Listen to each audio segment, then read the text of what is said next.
Be joyful in hope, patient in affliction, faithful in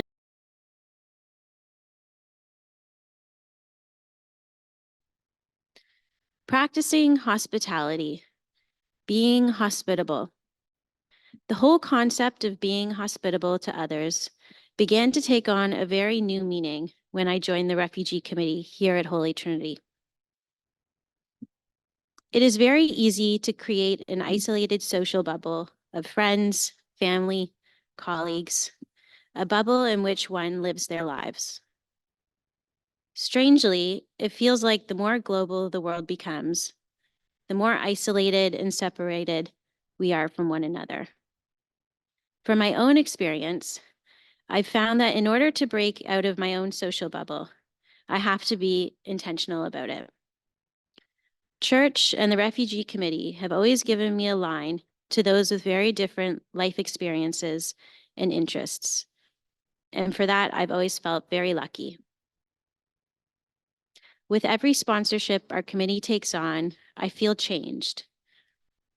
Sometimes in a small way, like a new perspective on a world conflict that I always felt like I had understood.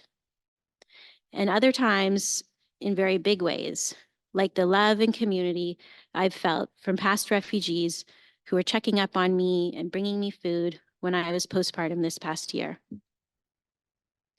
Practicing hospitality through our sponsorships does so much more than providing housing and financial support for the first year. It has fostered meaningful connections, built bridges of understanding, and has added a richness to my life that comes from engaging with people of diverse backgrounds and perspectives. I've always felt that practicing hospitality has a paying it forward effect. You show hospitality to someone, and in turn, they show it to others. We see this through the active participation of past refugees in our committee, wanting to help those in the ways that they received it. One of those huge moments of change for me occurred almost 10 years ago when we received a call from the airport that a refugee had been waiting to arrive for a few months, was now waiting at the airport to be picked up by someone, and he'd been waiting there a while. There had been a communication issue, and we had received no notice of arrival, which usually gives us a few weeks heads up so we can arrange temporary accommodation. Luckily, our temporary accommodation at the time was Bill and Nancy Whitlaw's home in the West End, as they often would generously offer. They need to expect a man from Africa within the next couple months. Aside from a few small facts, that's pretty much all they knew. Once I received that call from the airport, I immediately called the Whitlaws, and they were as easygoing as ever, getting some sheets on the bed and ensuring that they were going to be there when he arrived. I left work, borrowed a car from someone, and picked up our new sponsored refugee from the airport. When we got out of the car at the Whitlaws, Nancy came out, her arms wide, and said, "We have been waiting for you. We are so happy that you are here," and gave this total stranger a big hug. In this moment, I knew that is exactly what this man needed. He had been through such a long journey, arrived to a new country with no one to receive him for several hours. Finally, upon reaching his temporary home, someone had said that they had been waiting for him, and they were so happy that he was there. I can't think of a more hospitable moment in my life. This man has gone on to a career in refugee sponsorship, paying it forward.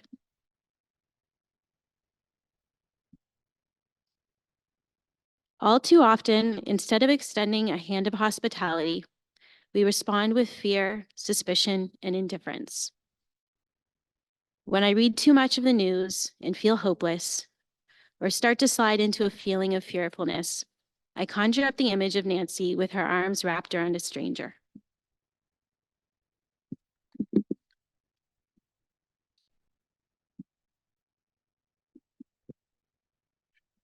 hate what is evil. As Catherine has said, our efforts in sponsorship change us.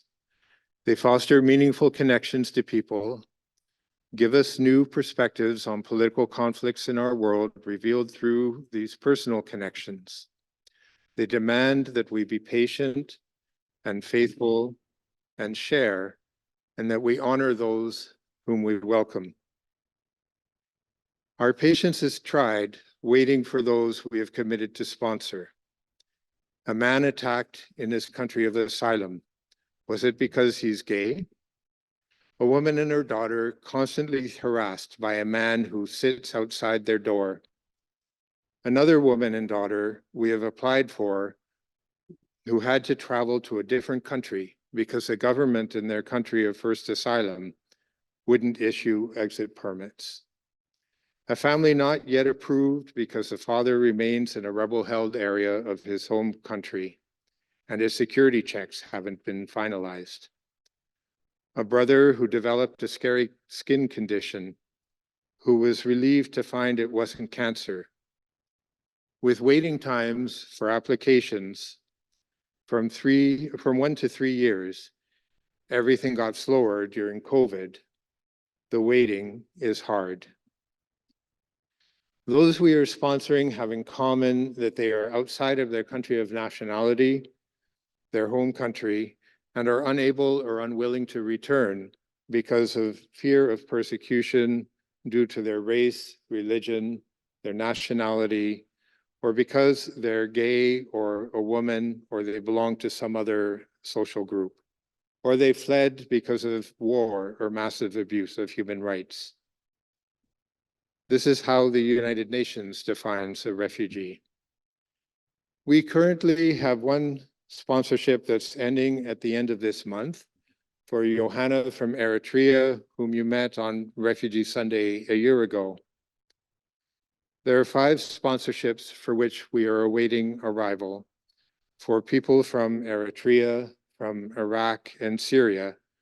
And we have 2 new sponsorships for which we're working on applications for 2 different families from Afghanistan.